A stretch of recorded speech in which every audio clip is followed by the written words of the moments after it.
آزادی کے بعد کہ مسلمان ایک انتہائی نازک دور سے گزر رہے ہیں. کئی افراد، کئی رہنما کوشش کر رہے ہیں. ان میں سے ایک مولانا خلیل الرحمان سجاد نعمانی صاحب بھی ہیں. قوم پر ڈیپینڈ کرتا ہے، قوم کی قیادت پر ڈیپینڈ کرتا ہے، اور قیادت کے اندر دو چیزیں ہونی چاہیے: حوصلہ اور دانش مندی. بس اگر یہ ہم نے فراہم کر دیا، ہم اس بحران سے مزید طاقتور ہو کر نکلیں گے.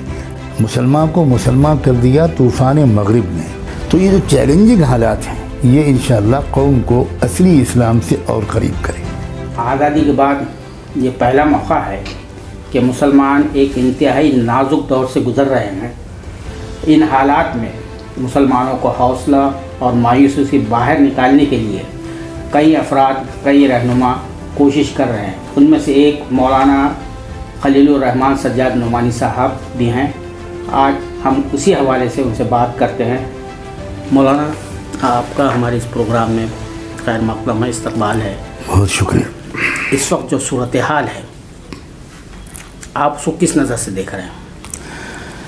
دیکھیے، قوموں پر مختلف قسم کے حالات آتے ہیں.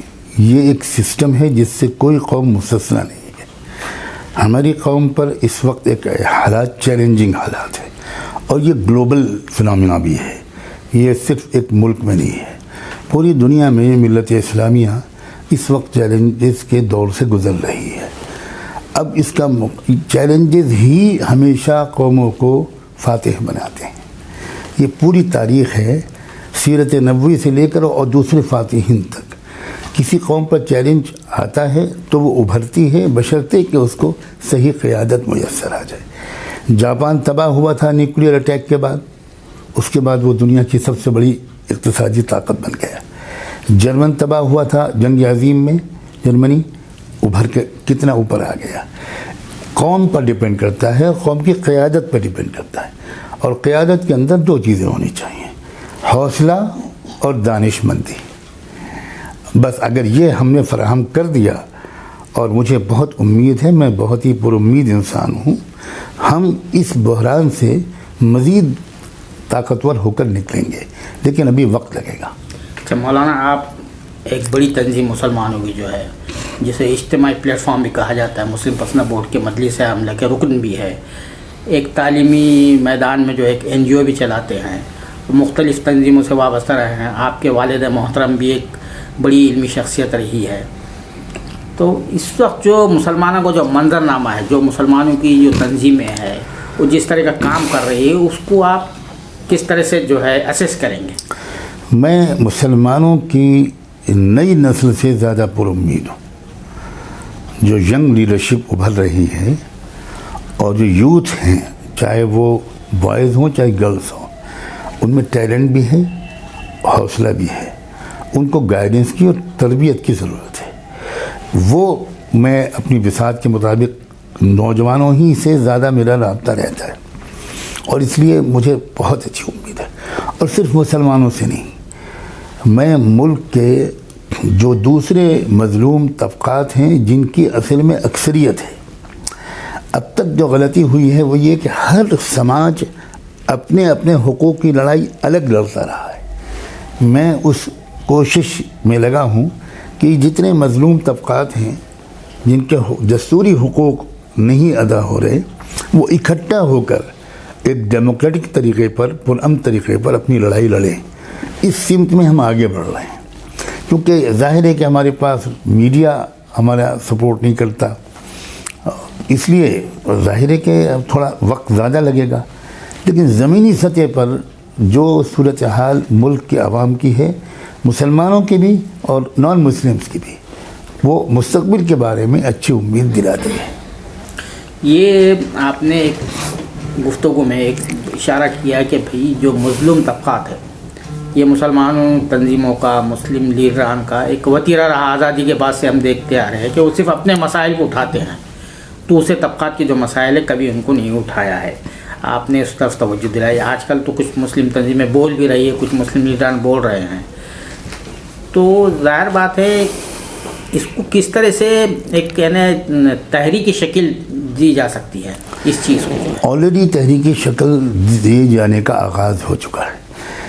ان طبقات کی ریجنل تحریکیں بھی ہیں، لوکل بھی ہیں ڈسٹرکٹ لیول کی اور نیشنل لیول کی بڑی تحریکیں بھی ہیں. میرا رابطہ میں یہ تو نہیں دعویٰ کر سکتا کہ سب سے ہے، لیکن اکثریت سے ہے، وہ چاہے نیشنل لیول کی آرگنائزیشنس ہوں چاہے ریجنل لیول کی ہوں. تو ان سب سے جو رسپانس مل رہا ہے وہ بہت اچھا مل رہا ہے، اور وہ سب یہ چاہتے ہیں کہ ہم مل جل کر کامن منیمم پروگرام بنا کر لڑائی لڑے. کوئی ضرورت نہیں ہے کہ ہر تمام ایشوز پر ہم متفق ہوں، بالکل نہیں. بہت سے ایشوز پر ہماری رائے الگ الگ ہو سکتی ہے، لیکن دستور کی حفاظت پر تو سب کا اتفاق ہے. جو ملک کا سیکولر ڈیموکریٹک ڈھانچہ ہے اس کی حفاظت کی ضرورت پر تو سب کا اتفاق ہے. تو اس رخ پر ہم آگے بڑھ رہے ہیں، اور میں ایک بار پھر دہراتا ہوں کہ چند سال لگیں گے لیکن ملک کا منظرنامہ ایک پازیٹیو رخ اختیار کرنا شروع کر دے گا. اس وقت جو آنسلاٹ ہے، برہمنیت کا جو آنسلاٹ ہے، راشٹرواد کے نام پر فلاں کے مختلف عنوانات کے نام سے جو ہے، تو اس کو جو بے اثر کرنے کے لیے کیا ہم لوگ جو ہے مسلمان ہیں، دوسری تنظیمیں جو ہے وہ حکمت عملی اختیار کرنا چاہیے؟ دیکھیے، مختلف سوشل یونٹس کی جو اصلی آئیڈینٹی تھی اس کو دبا دیا گیا، اور ان سب کو ایک ہندو آئیڈینٹی کے اندر لایا گیا. اب آپ خود دیکھ رہے ہیں کہ ان سماجی اکائیوں کے اندر یہ شعور اور یہ حوصلہ آ رہا ہے کہ وہ لاکھوں کے مجموع میں اس بات کا اعلان کر رہے ہیں کہ بھائی ہم ہندو نہیں ہیں. سکھ دستور میں لکھ دیا گیا کہ وہ ہندو ہیں، اور اب سکھوں کا جو رجحان جو چل رہا ہے وہ آپ کے سامنے ہے. بدھسٹوں کے بارے میں لکھ دیا گیا. لنگائٹ جو ساؤتھ انڈیا میں مضبوط ایک بہت آرگنائز گروپ ہے، آزادی سے پہلے وہ الگ کمیونٹی تھے، ان کو آزادی کے بعد ہندو بنا دیا گیا. میری اطلاع کے مطابق 60 مرتبہ انہوں نے سینٹرل گورنمنٹ میں پورے ڈاکومنٹس کے ساتھ یہ پریزنٹیشن پیش کیا ہے کہ ہم ہندو نہیں ہیں، ہمارا دھرم ویدک دھرم سے الگ بنا ہے. تو یہ جدوجہد جاری ہے.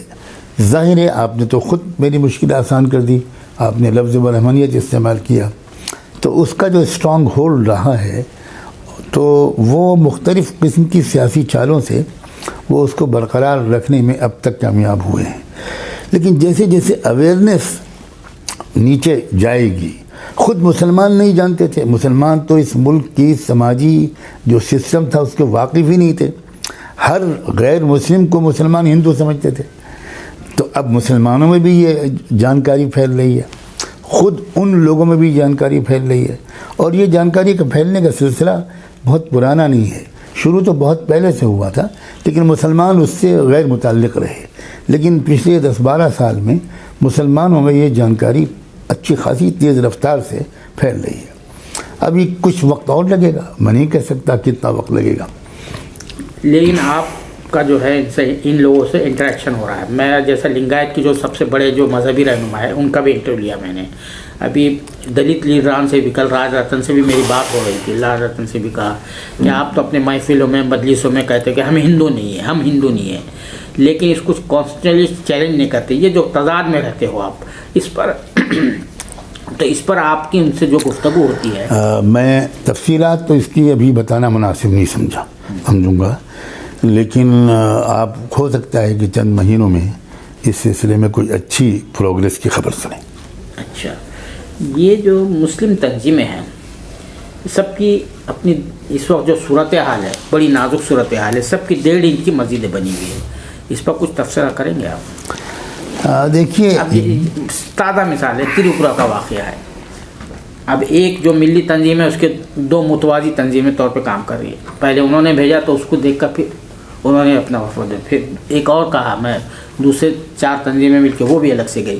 تو اس سے ایک جو جاتا میسج جو جاتا ہے ان کے پاس بھی اور ہمارے پاس کمیونٹی میں کیا کہ یو آر اے ڈیوائڈیڈ لاٹ. دیکھیے، جب قوموں میں زوال آتا ہے تو اس قسم کے سمٹمز پیدا ہوتے ہیں. یہ نہ ہوتا تو ہم اس حالت میں ہوتے ہی نہیں. اب اس کو ایک ریئلٹی مان کر اس کا علاج کرنے کی ضرورت ہے. اور اسی لیے میں نے کہا کہ میں ینگر جنریشن سے زیادہ پر امید ہوں. اس کے اندر یہ مسلکی اور جماعتی قسم کے جھگڑے نہیں ہیں. تو میں اس کو چاہتا ہوں کہ وہ ایجوکیٹڈ ہو, ٹرینڈ ہو اور کانسٹیٹیوشنل رائٹس سے واقف ہو اور خالی ڈیموکریٹک طریقے پر اپنے حقوق حاصل کرنے میں کے سلسلے میں آگے بڑھے. تو میں ینگ جنریشن سے زیادہ پر امید ہوں, اپنی پرانی جماعتوں کا احترام کرتا ہوں اور ان پر کوئی تبصرہ کرنا مناسب نہیں سمجھتا. اچھا, میں تھوڑا سا پیچھے کی طرف لے جاتا ہوں کیونکہ آپ کے والد محترم مولانا منظور نعمانی صاحب علیہ رحمہ جو ہے بہت بڑے عالم دین تھے, جماعت اسلامی سے بھی وابستہ رہے, پھر اس کے بعد اپنی الگ سے یہ بڑے بڑے علماء کے ساتھ جو ہے کافر علماء کے ساتھ رہے ہیں. آپ پرانے اپنے چشم آنکھیں اس ایسے خاندان میں کھولیے تو اسپین ہے اور بر صغیر ہے, دو ایسے دنیا میں علاقے ہیں جہاں پر اسلام آیا, وہاں سے تو مسلمان نکال دیے گئے, کھدیڑ دیے گئے. لیکن ہندوستان میں جو ہے جو مذہبی نقشہ جو تبدیل ہونا چاہیے تھا, جیسا مسلمان انڈونیشیا جا رہا ہے, ملیشیا جا رہا ہے, مالدیپ جا رہا ہے, فلاں جگہ جا رہا ہے, وہاں کی اکثریت اسلام کی گرویدہ ہو جا رہی ہے, جبکہ یہاں پر تو لوگوں کا عالم یہ تھا کہ مذہب اس طرح سے تبدیل کر جیسے لباس تبدیل کرتے ہیں. تو یہاں پہ کیا حالات رہے, کیا اسباب رہے, عوامل رہے کہ یہ جو ہے اس کا ملک کا مذہبی نقشہ جو ہے تبدیل نہیں ہو پایا, آج بھی آپ ہم اقلیت میں ہیں؟ دیکھیے, ایک تو بات یہ ہے کہ جو انڈونیشیا وغیرہ کی آپ نے مثال دی ہے, وہاں عرب مسلمان گئے تھے, گویا فرسٹ ہینڈ اسلام وہاں پہنچا تھا. ہمارے ہاں فرسٹ ہینڈ اسلام نہیں پہنچا. ایک تو یہ کمی رہ گئی ہوگی شاید. دوسری بات یہ ہے کہ یہاں جو وہ ایک سینس آف سپیریورٹی ہے جو گویا جیوز میں ہے یا برہمن سوشل آرڈر میں ہے, وہ قوموں کو جو استکبار قرآن کی اصطلاح میں غرور و تکبر گھمنڈ, وہ بہت ہی روکتا ہے کسی سچائی کو قبول کرنے میں. اگر آپ حج اور عمرے میں گئے ہوں گے تو انڈونیشیا ملیشیا کے عوام میں دیکھا ہوگا آپ نے کہ وہ بہت ہمبل ہیں, بہت سائلنٹ ہیں, بہت پیسفل ہیں. ان کے مزاج میں غرور و تکبر نہیں ہے. تو اسلام سے پہلے بھی نہیں تھا ان کے مزاج میں غرور و تکبر, اس لیے آسانی سے انہوں نے سچائی کو ایکسیپٹ کیا. یہ ٹف ایک قوم ہے. یہ تو ہمارے بزرگوں اور مشائخ نے وہ کام کر دکھایا کہ اگر انہوں نے وہ کام نہ کیا ہوتا تو آج تو اس سے بہت زیادہ برا حال ہوتا. تو ایک روحانی قسم کی جو قدریں اور اصلی اسلامی اخلاق مسلمانوں کے اندر, اس کی بہت کمی ہے. ہمیں اس کا اعتراف بھی کرنا چاہیے کہ مخالفوں کی سازشیں تو ایکسپیکٹڈ ہیں, ان سے ہم کسی اور چیز کی توقع ہی کیسے کر سکتے. لیکن ہمارا بھی جو کیریکٹر ہونا چاہیے, عام مسلمان کو دیکھ کر لوگ اسلام کے بارے میں اچھی رائے قائم کریں. افسوس یہ ہے کہ یہ صورتحال اس وقت نہیں ہے. کوششیں بہت جاری ہیں اور وہ کوششیں بے نتیجہ ہو رہی ہوں ایسا بھی نہیں ہے, لیکن وہ ایک جگہ ویزیبل نظر نہیں آتی. افراد کی زندگی بدلتی ہے, معاشرہ پورا جو ہے وہ ابھی بدلنے میں ذرا دیر ہے. لیکن میں پھر ایک بات کہہ رہا ہوں, مسلمان کو مسلمان کر دیا طوفان مغرب نے, علامہ اقبال نے کہا تھا. تو یہ جو چیلنجنگ حالات ہیں یہ انشاءاللہ قوم کو اصلی اسلام سے اور قریب کریں گے. تو اب یہ جو چیلنجنگ حالات ہے اس وقت جو ہے کئی چیزیں آ رہی ہیں. ابھی جو عدلیہ کا ایک فیصلہ آیا کرناٹک, کہا کہ ایک قرآن کی آیت کہ جس طرح سے شہبانوں کا کیس معاملہ تھا اسی طرح سے ہی کہا. جج صاحب جو ہے کنٹرڈکشن ہو رہا ہے کہ کہہ رہے کہ بھائی آپ کا کانٹیکٹ میرج ہوتا ہے, وہ ڈیوائن میرج نہیں ہے ہمارا جیسا ڈیوائن میرج. تو ڈیوائن میرج میں تو ظاہر بات ہے کانٹیکٹ میں تو جب کانٹیکٹ ختم ہو جائے گا تو دونوں پارٹی آزاد ہو جائیں گی, لیکن وہاں پر کانٹیکٹ کا حوالہ بھی دیتا ہے متضاد. تو اس طرح کی جو چیزیں ہو رہی ہے مستقل ہو رہی ہے, ہر طرف سے آن سلاٹ ہے, تو how we have to defend it. بہادری کے ساتھ بھی اور عقل مندی کے ساتھ بھی. آج کی کیفیت یہ ہے کہ ہم میں جو لوگ بہت سمجھدار اور انٹلیکچوئل نظر آتے ہیں ان میں ہمت کی کمی نظر آتی ہے, اور جو بہت ہمت والے نظر آتے ہیں ان میں دانش مندی کی کمی نظر آتی ہے. ہمیں ان دونوں کے خوبصورت امتزاج کی ضرورت ہے, اور اس کو پیدا کرنے کے لیے ہم کو ایجوکیٹ کرنا پڑے گا قوم کو, اور چاہے مسجد کے ممبر سے وہ ایجوکیشن ملے, درس قرآن سے ملے یا کسی بھی ذریعے سے وہ ایجوکیشن جو قوم کو ذرا پختہ شعور بخشے. صرف چند جزیات کی معلومات اس کو علم نہیں کہتے, سمجھداری کو علم کہتے ہیں.